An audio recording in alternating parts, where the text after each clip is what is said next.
세상에는요, 수많은 발들이 있습니다.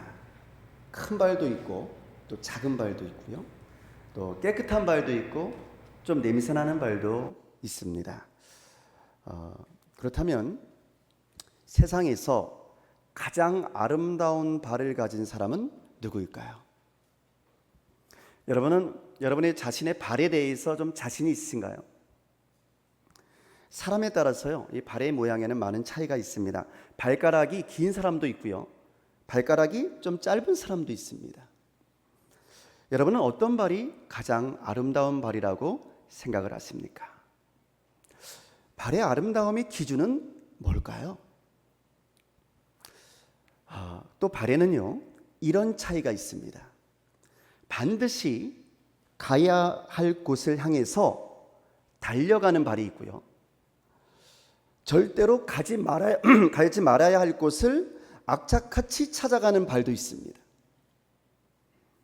또한 다른 사람에게 도움을 주기 위해서 달려가는 발이 있고요, 다른 사람을 해치기 위해서 달려가는 발도 있습니다. 어떤 발이 아름다운 발일까요? 성경은 세상에서 가장 아름다운 발에 대해서 본문 15절에서 이렇게 말씀하고 있습니다. 15절 말씀 같이 읽겠습니다. 보내심을 받지 아니하였으면 어찌 전파하리요? 기록된 바 아름답도다. 좋은 소식을 전하는 자들의 발이요 함과 같으니라. 아멘. 자, 여러분, 어떤 발이 가장 아름다운 발이랍니까? 좋은 소식을 전하는 자들의 발. 할렐루야. 그럼 좋은 소식이 뭐죠? 성경이 말하는 이 좋은 소식, 다른 말로 하면 기쁜 소식이거든요. 헬라어로는 유앙겔리온, 복음입니다. 복음. 다시 말씀드리면 복음을 전하는 자들의 발이 가장 아름다운 발이랍니다. 여러분, 발관리센터에 가서요, 아무리 예쁘게 관리해봐도 아주 예쁜 매니큐어로 아무리 예쁜 색깔을 그 발톱에 잔뜩 칠해봐도 그 발이 가장 아름다운 발이 아니랍니다.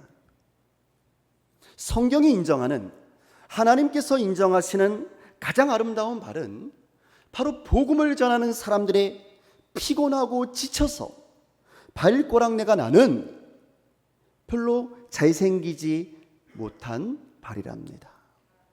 성도 여러분, 그렇다면 오늘 우리들도 이렇게 세상에서 가장 아름다운 발을 한번 가져보는 것은 어떨까요?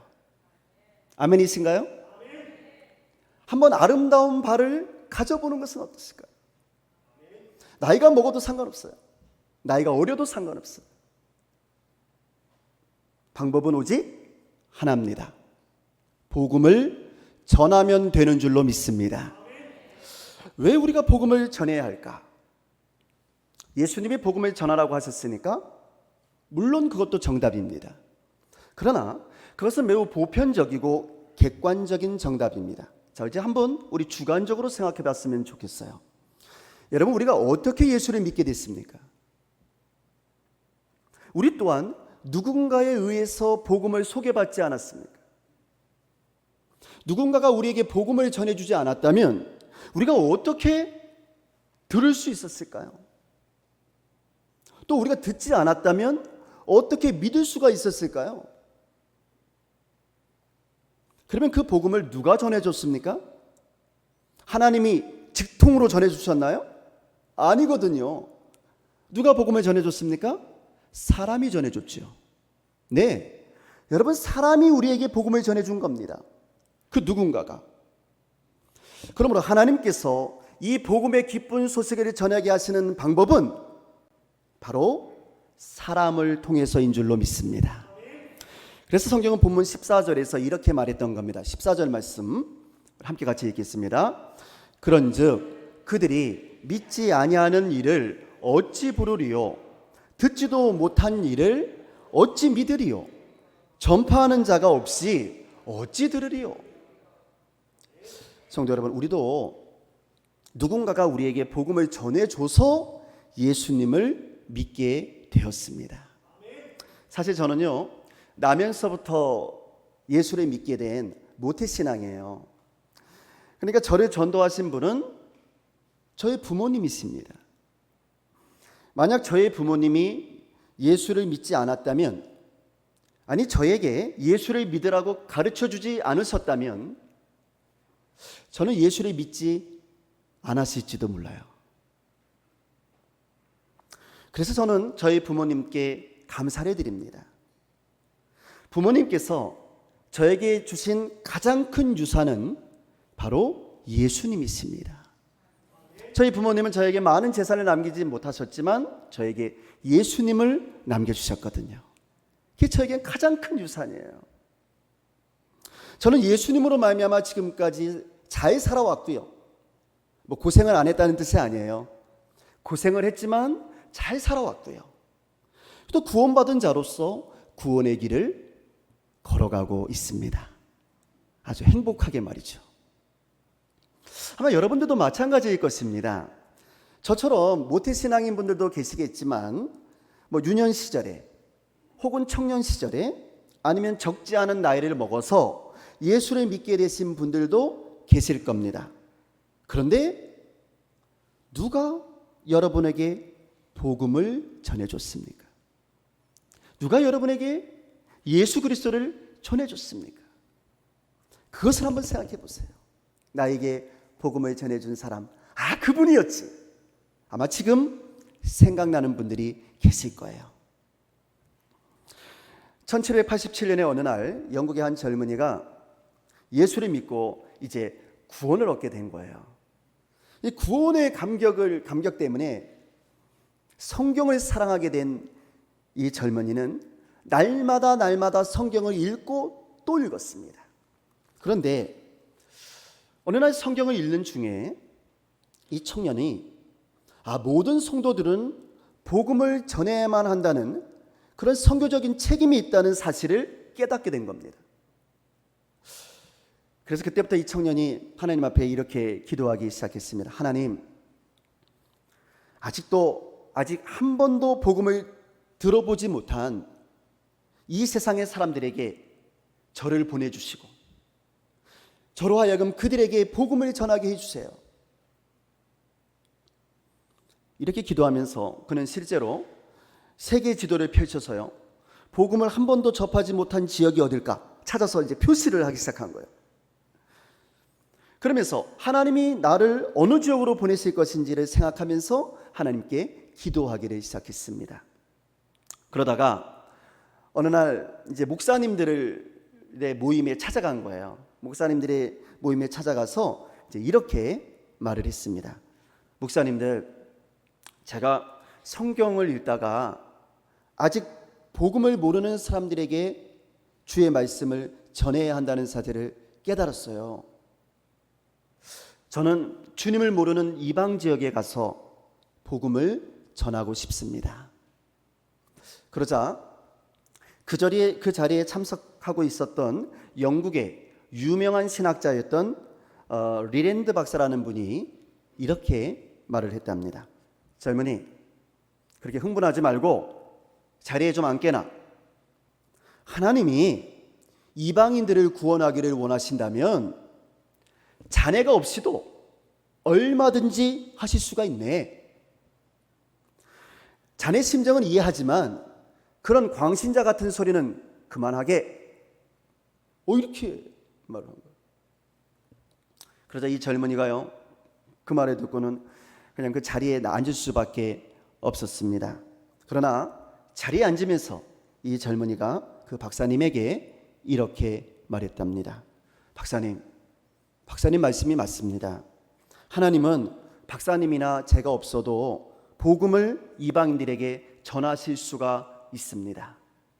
그러나 박사님, 제가 믿기에는 하나님께서는 박사님이나 저를 통해서도 이 일을 하기를 원하신다고 생각합니다. 박사님이나 저를 통해서도 복음을 전하기를 원하신다고 저는 생각합니다. 할렐루야. 그리고 얼마 후에 이 젊은이는 자신의 뜻을 믿어주고 후원해주는 여러분들의 도움을 받아서 인도로 가는 배를 타게 됩니다.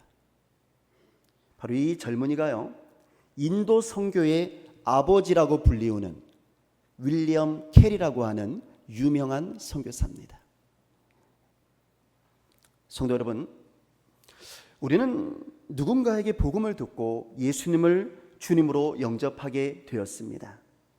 그 누군가의 복음을 전하는 아름다운 발이 있었기 때문에, 나에게 복음을 전해준 그 누군가의 그 아름다운 발이 있었기 때문에 우리는 예수를 믿게 됐고 또 구원받은 하나님의 사람이 된 줄로 믿습니다. 여러분, 우리는 신앙생활을 하면서요, 많은 기적을 경험하기도 합니다.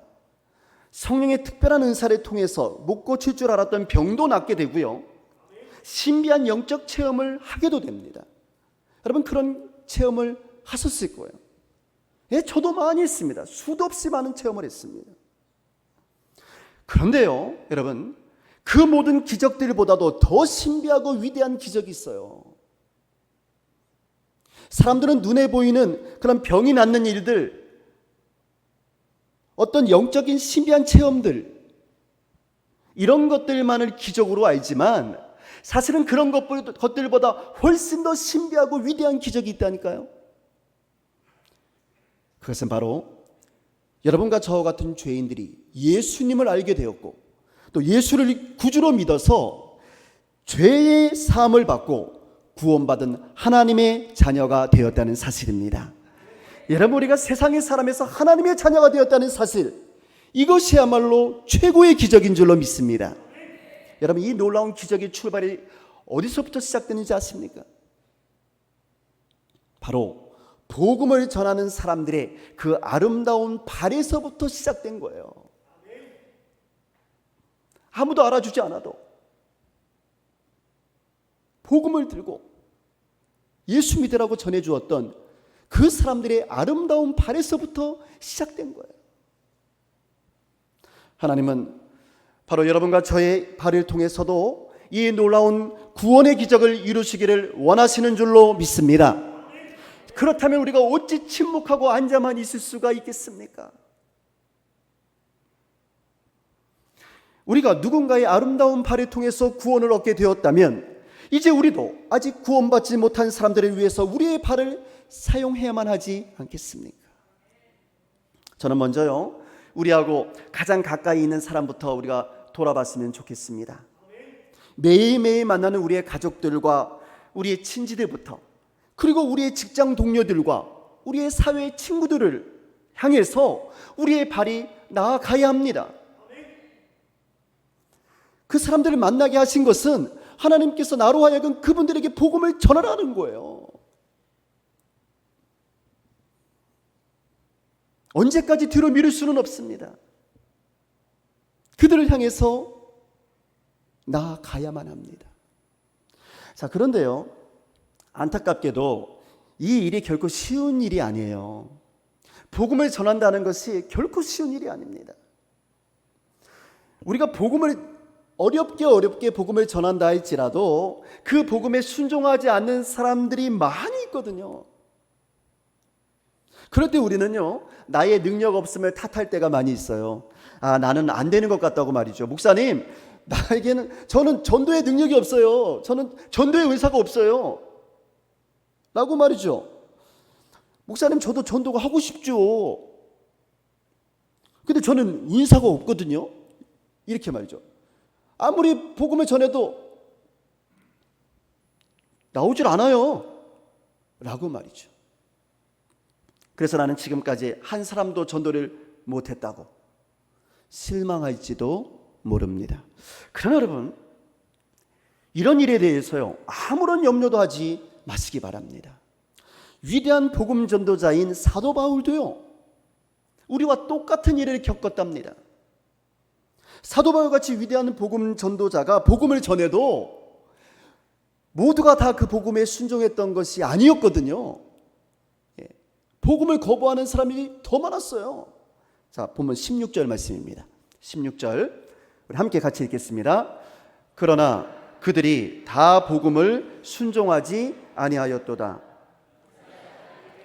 주여, 우리가 전한 것을 누가 믿었나이까 하였으니. 아멘.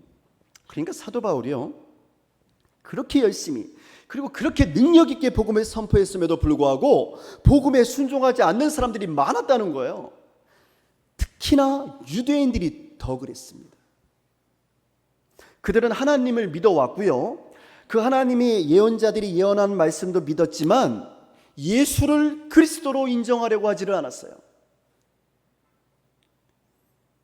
그러면 이렇게 하나님의 백성이라고 하던 이스라엘 백성들이 예수 그리스도의 이 구원의 복음을 받지 않은 것은 누구의 책임일까요? 그것이 사도 바울의 책임인가요? 사도 바울이 복음을 잘 전하지 못해서 그런 것입니까? 아니요, 그렇지 않습니다. 사도 바울은요, 최선을 다해서 자신의 목숨을 걸고 복음을 전했습니다. 학식도 많았어요. 지혜도 있었고 지식도 있었어요.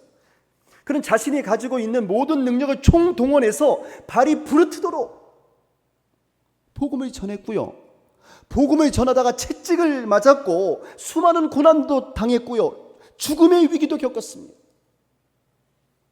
그럼에도 불구하고 바울은 끝까지 최선을 다해서 복음을 전했거든요. 자, 그렇다면 복음을 받아들이지 않은 것은 누구의 책임이냐 그 말이에요. 그렇습니다. 여러분, 복음에 순종하지 않은 것은요, 그 복음을 거부한 사람들, 그 복음을 거부한 이스라엘 백성들의 책임인 겁니다. 참으로 안타깝게도 이스라엘 사람들은 사도 바울과 피를 나눈 같은 민족이었지만, 그래서 사도 바울은 그들에게 정말 최선을 다해서 더 열심히, 같은 민족이니까, 더 친한 사람들이니까 더 열심히 최선을 다해서 복음을 전했지만 그들은 이 구원의 복음을 끝까지 거절하고 있었던 겁니다. 그래서 사도 바울은 구약의 모세와 이사야의 말을 인용해서 복음을 받아들이지 않는 이 이스라엘 백성들에게 이렇게 경고했던 겁니다. 여러분, 19절부터 21절까지의 말씀은요, 경고의 메시지예요. 19절부터 21절까지 함께 같이 읽겠습니다. 그러나 내가 말하노니 이스라엘이 알지 못하였느냐? 먼저 모세가 이르되 내가 백성 아닌 자로서 너희를 시기하게 하여 미련한 백성으로서 너희를 노엽게 하리라 하였고, 이사야는 매우 담대하여 내가 나를 찾지 아니한 자들에게 찾은 바 되고 내게 묻지 아니한 자들에게 나타났노라 말하였고, 이스라엘에 대하여 이르되 순종하지 아니하고 거슬러 말하는 백성에게 내가 종일 내 손을 벌렸노라 하였느니라. 아멘. 성경 21절에 보시면요, 하나님께서는요, 종일토록 손을 벌리고 있었다는 거예요. 하나님은 복음을 들은 자들이 돌아오기만을 종일토록 기다리고 계신다는 거죠. 여러분, 우리가 집을 나간 탕자의 비유에서도 알 수 있듯이 우리 하나님은요, 언제나 기다리시는 하나님이신 줄로 믿습니다. 그러나 이스라엘 백성들이 돌아오지를 않았다는 거예요. 그렇게 하나님께서 종일토록 기다리시는데 너희가 돌아오지 않았다는 거예요. 하나님의 택한 백성이라고 하는 너희 이스라엘 백성들은 돌아오지를 아니하고 오히려 이방 민족이 돌아왔다는 거예요.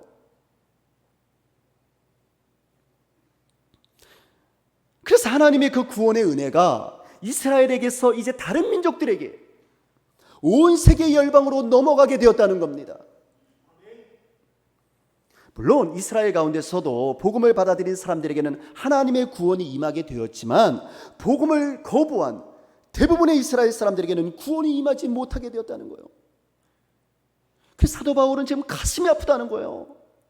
나는 당신들을 사랑하는데, 나의 동족인, 나하고 한민족인 이스라엘을 사랑하는데 왜 당신들이 복음을 받아들이지 않느냐 그 말이에요. 너무너무 안타깝다는 거예요. 사랑하는 성도 여러분, 평안 감사도요, 저하기 싫으면 못하는 겁니다. 그러므로 우리의 사명은 복음을 전하는 것까지입니다. 복음을 받아들이고 안 받아들이는 것은요, 그건 본인들의 몫이에요. 기독교가 우리나라에 처음 들어왔을 때도 복음을 받아들이는 사람도 있었고 받아들이지 않은 사람들도 있었던 거예요. 전도는요, 받아들일 준비가 된 사람들을 통해서 열매를 맺게 되는 겁니다. 때가 있는 거예요. 때가. 복음을 받아들일 준비가 된 때, 그때 복음이 들어가야지 열매를 맺게 되는 거예요.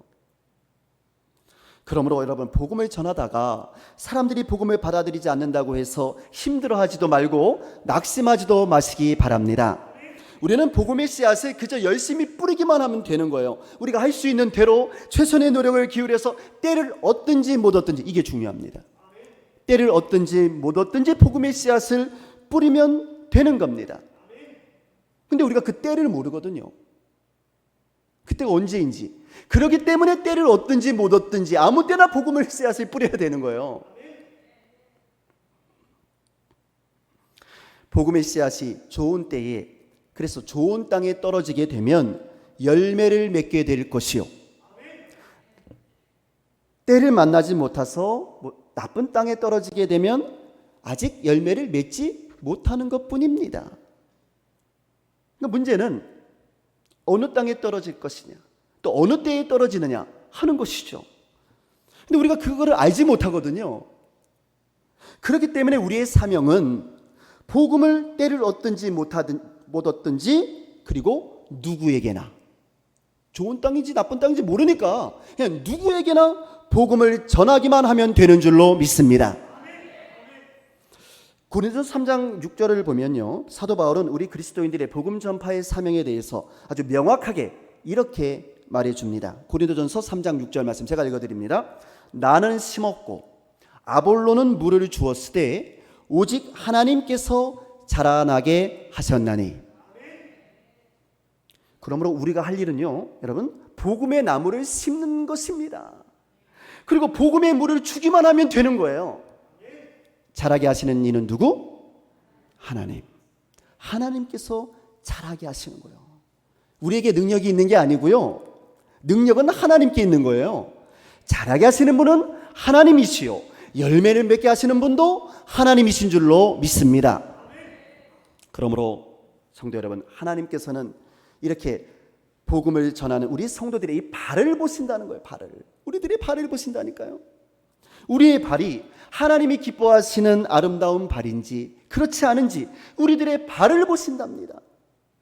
하나님이 기뻐하시는 아름다운 발은 어떤 발입니까? 하나님이 보시기에 아름다운 발은요, 예쁜 매니큐어를 칠한 발이 아니에요. 향기가 나는 깨끗한 발도 아닙니다. 하나님이 보시는 가장 아름다운 발은 바로 아름다운 소식, 복음의 기쁜 소식을 전하는 발인 줄로 믿습니다. 때를 얻든지 못 얻든지 열심히 복음을 전하는 발입니다. 전도의 열매를 맺을지 못 맺을지를 염려하지 말고 그냥 열심히 복음의 나무를 심고 물을 주는 거예요. 여러분, 여기까지입니다. 여기까지가 우리가 할 일입니다. 그 다음은 하나님께서 하나님의 방법으로 이루어 가실 줄로 믿습니다. 그러나 만약 여러분, 우리가 이 일을 하지 않는다면, 우리의 발이 하나님이 기뻐하시는 발이 되지 못한다면 그 누가 주를 위하여서 이 복음을 전하겠습니까? 하나님은 바로 여러분과 저와 같은 예수님의 사람들을 통해서, 하나님의 사람들을 통해서 당신의 구원을 이루어 가시는 줄로 믿습니다. 사랑하는 성도 여러분, 우리의 발이 비록 잘생긴 발이 아니어도 괜찮습니다. 내가 말주변도 없고 믿음도 부족하고 복음을 전할 만한 능력이 없어도 괜찮아요. 이렇게 여러분과 저의 발이 못생기고 능력 없는 발이라 할지라도 괜찮습니다. 우리 주님을 향한 사랑과 우리 주님을 향한 열정만 있으면 누구든지 할 수 있는 줄로 믿습니다. 왜냐하면 우리에게 발은 다 있거든요. 이 발이 뭔지 아세요? 이것이 믿음이에요. 믿음. 우리 모든 사람에게 믿음의 발은 다 있잖아요. 그러니 나의 발에 능력 가지고 고민할 필요가 없어요. 그냥 믿음으로 나아가면 되는 겁니다. 자라게 하시는 이는 누구시니까? 하나님이시니까. 할렐루야.